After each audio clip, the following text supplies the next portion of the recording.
और ये किधर से सर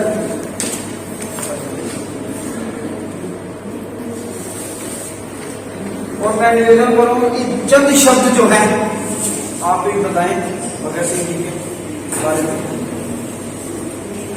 अब आप सब लोग इतने बड़े इतने अनुभवी लोग यहाँ पर बैठे हुए हैं तो मैं सबके सामने क्या बोलूँ, लेकिन मुझे किया नहीं और बोलने के लिए कहा है कि आज हमारा जो प्रोग्राम है वो 23 मार्च को शहीद भगत सिंह जी के लिए हम जो शहीद भगत सिंह सद्भावना करुणा अवार्ड करने जा रहे हैं उस विषय में हमारी मीटिंग है। और मैं आप सभी से चाहती हूँ कि आप सभी उस शो में आए, उस कार्यक्रम में आए। और शहीद भगत सिंह जी के लिए सब लोग बोलते हैं कि उनको शहीदी का दर्जा नहीं दिया गया और वो सबके दिलों में बसते हैं। शहीद भगत सिंह जी को शहीदी का दर्जा नहीं दिया गया, लेकिन वो हर युवा की आज के टाइम की प्रेरणा है। हमारे देश की राजनीति इतनी सड़ कर चुकी है कि जिसका कोई हिसाब नहीं है।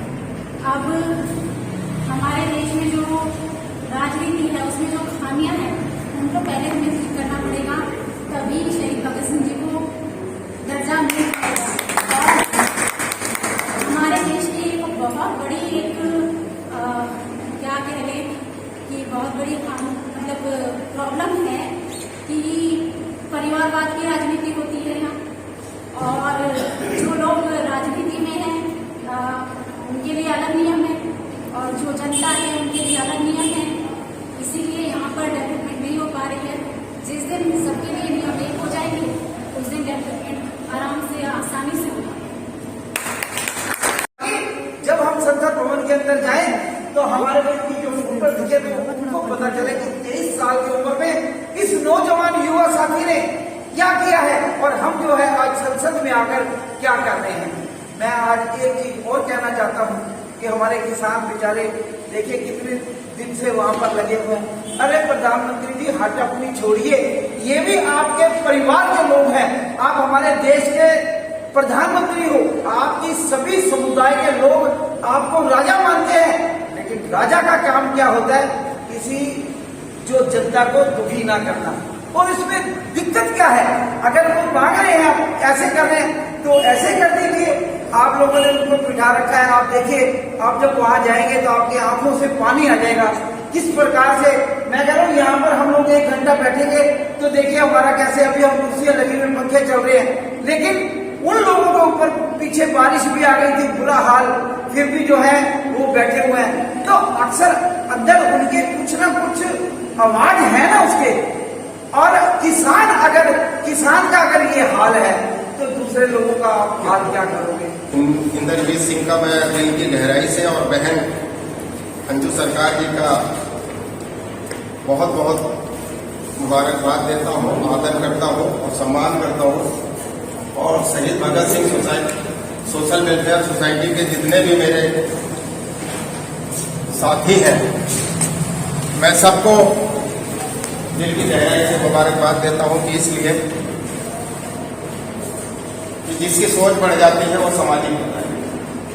तो यहाँ पे आज संडे का दिन है, लोग दूर दूर से आए हैं और शहीद आजम भगत सिंह के 23 तारीख को उनका जो पुण्यतिथि है उसका हम मनाने का लक्ष्य यहाँ पे रखे हैं। मैं ये कहना चाहूँगा कि हम सबकी सोच बढ़ी है, इसीलिए हम सब करके यहाँ पे आए। इंद्रजीत सिंह ने कहा कि बहुत बड़े कवि में कवि होगी तो पुण्य में सोशल हूँ। पता नहीं मेरे भाई ने ये कैसे कह दिया कि कवि है, लेकिन मुझे उसके बावजूद भी ये बात मुझे कहनी पड़ेगी कि उनके तुरबत पे एक भी दीवा नहीं, उनके तुरबत पे एक भी दीवा नहीं जिसके मुंह से जले थे चरागे वतन और जगमगाते हैं आज उनके मकबरे जो बेचा करते थे शहीदों के कपड़े। लेकिन मैं ये कहूंगा, मैं आपको सबसे पहले अपना परिचय दे दूं कि मेरी ये कहां शान, मैं हिंदू कहूं या सिख कहूं या मुसलमान, मेरी ये कहां शान, मैं हिंदू कहूं या सिख कहूं या मुसलमान, मेरा भारत ही नहीं रहेगा तो कुछ भी नहीं रहेगा, मेरा भारत ही है मेरी पहचान। और मुझे गर्व है कि मैं हूं मुसलमान, मुझे गर्व है कि मैं हूं मुसलमान, लेकिन हमें उससे भी ज्यादा गर्व है कि मैं हूं हिंदुस्तानी मुसलमान। क्योंकि हमारे आका प्रॉफिट मोहम्मद साहब आज से 1400 साल पहले अरब की धरती पे जब अपने साथियों के साथ बैठते थे, तो खास करके हमारे हिंदुस्तान से, इस रेगिस्तान से हवाएं चलती थी, तो आप कहते थे हमें ठंडक और खुशबू का मोहब्बत का आभास होता है। तो मेरे हिंदुस्तान की तहजीब, मेरे हिंदुस्तान का कल्चर, मेरे हिंदुस्तान की भाईचारा एकता, मेरे हिंदुस्तान की सभ्यता, मेरे हिंदुस्तान की संस्कृति आज से 1400 साल पहले मेरे आका को भी पसंद थी, इसलिए मैंने कहा मैं हिंदुस्तानी मुसलमान हूं, मुझे उससे भी ज्यादा गर्व।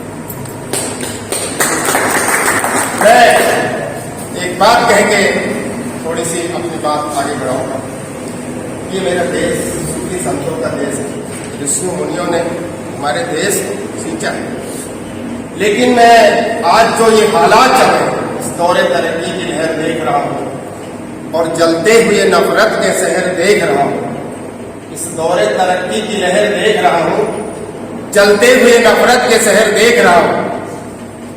अदालत बिक चुकी है, कानून की रूही रख दिया है, आज हम मजलूम का सर कातिल के हाथों में देख रहे हैं। आज मजलूम का सर कातिल के हाथों में देख रहा हूं। मैं सिर्फ यही इतना कहूंगा कि हिंदू धर्म की उदारता, मैं उस उदारवाद की बात करता हूं जहां सांप को भी दूध पिलाया जाता है। मैं उस उदारवाद की बात करता हूं जहां चींटी को भी आटा डाला जाता है। तो कोई किसी को मारने की बात क्यों करेगा? लेकिन जो लोग बहके हुए हैं, जो भटके हुए हैं, उनको सुधारने के लिए हम सब काम कर रहे हैं। तो हिंदू धर्म की उदारता और इस्लाम धर्म की समानता, मैं उस समानतावाद की बात करना चाहता हूं कि पूरे हिंदुस्तान की हमारे हिंदू माताओं बहनों के जब छोटा बच्चा बीमार हो जाता है, तो हमारी मस्जिद की सीढ़ियों पे आके बच्चे को लेकर खड़ी हो जाती हैं और उन्हें विश्वास है कि मौलवी साहब को मार देंगे तो मेरा बच्चा ठीक हो जाएगा। तो इस विश्वास को भी कैसे तोड़ो?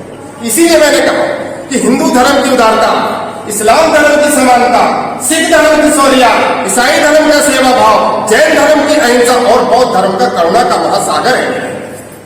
और इतिहास का जिसने मेरे हिंदुस्तान को तोड़ने की कोशिश की, वो खुद कि मेरा देश सूफी संतों का देश है। ऋषियों मुनियों ने हजारों हजार बरस तपस्याएं की। तो हमारे पुराण पाक में भी ये कहा है कि कुल्लकुम मिन बनी आदमा आत्मनिन तो राम, और वेद में भी यही है वासुदेव कुटुंबकम कृष्णवंतो विस्मर्यमति, सारी की सारी वस्तुता एक कुटुंब है, जो इसे श्रेष्ठ बनाएगा वही महान है। गुरु नानक साहब ने भी यही कहा कि अव्वल अल्लाह नूर पाया, कुदरत के सब बंदे एक ही नूर से सब जगह कौन भलेगा। तो हमारी भाषा का अंतर है, हमारे बाबा के अंतर नहीं, हम सब आपस में सागे भाई बहन हैं। और मैं फिर से दिल की गहराई से मुबारकबाद देता हूँ और शहीद Bhagat Singh social welfare society को जो भी मेरी जरूरत होगी, बहुत अच्छा कार्य कर रहे हैं। जहां भी मेरी जरूरत है वो आपके सबके साथ है, मैं इसी के साथ काम करता हूं। टुडे न्यूज की कुछ खास खबरों से अपडेट रहने के लिए हमारे चैनल को लाइक शेयर सब्सक्राइब करें और हाँ, साथ ही बेल आइकन दबा दें ताकि हर खबर आप तक पहुंचती रहे।